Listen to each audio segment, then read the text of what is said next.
이 문제는 아마 많은 분들이 알고 계실 것 같은데요. 문제의 조건은 S에서 출발해서 L을 터치한 다음 E까지 최단 경로로 가는 겁니다. 오른쪽, 아래, 왼쪽으로 3번씩 가야 하니까 최단 경로의 길이는 9겠죠? 다른 예도 하나 살펴보겠습니다.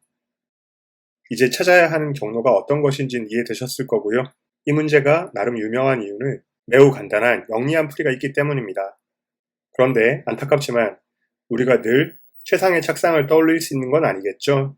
그렇다면 다른 대안이 필요할 텐데 먼저 영리한 짧은 풀이를 소개하고 더 기본적인 방법을 생각해 보도록 하죠. 짧은 풀이는 대칭성을 이용합니다. 직선 L에 대해 대칭인 격자의 그림을 그린 다음에 최단 경로가 직선 L에 부딪힌 시점부터는 경로도 대칭으로 그리는 겁니다. 그런 다음 살펴보면 우리가 찾고 있던 경로는 이미 우리가 여러 번 해결해본 S에서 E'으로 가는 되돌아가는 부분이 없는 잘 알고 있는 경로 문제가 되었죠.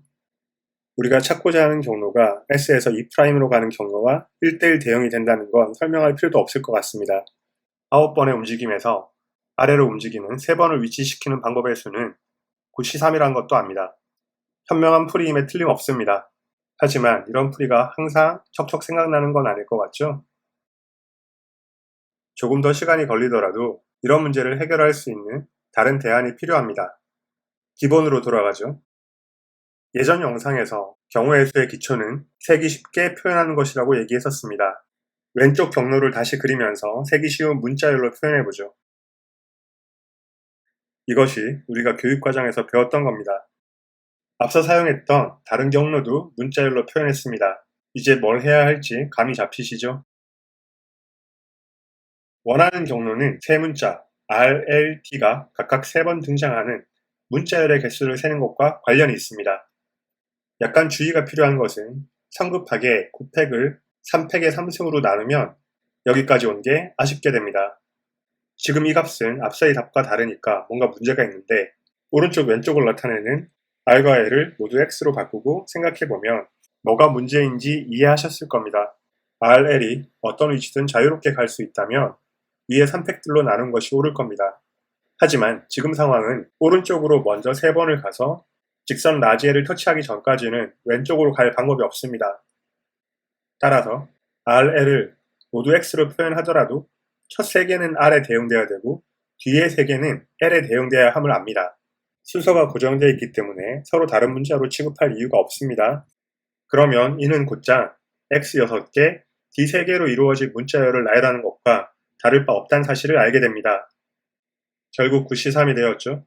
앞서 풀이의 93과 비교해보면 어쩌면 대칭 이동시킨 아이디어도 이 사고 과정을 거쳐서 문자를 구별할 이유가 없으니 L 대신 R을 써서 얻었던 게 아닌가 생각이 될 정도입니다.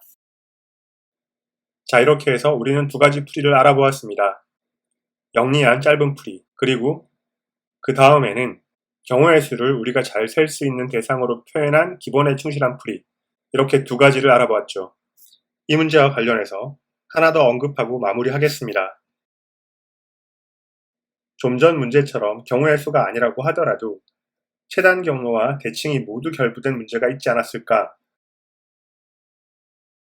아마 몇 분쯤은 이런 그림을 떠올리고 있었겠죠? 최단 경로와 대칭의 결합은 아까 문제가 처음이 아니었던 겁니다.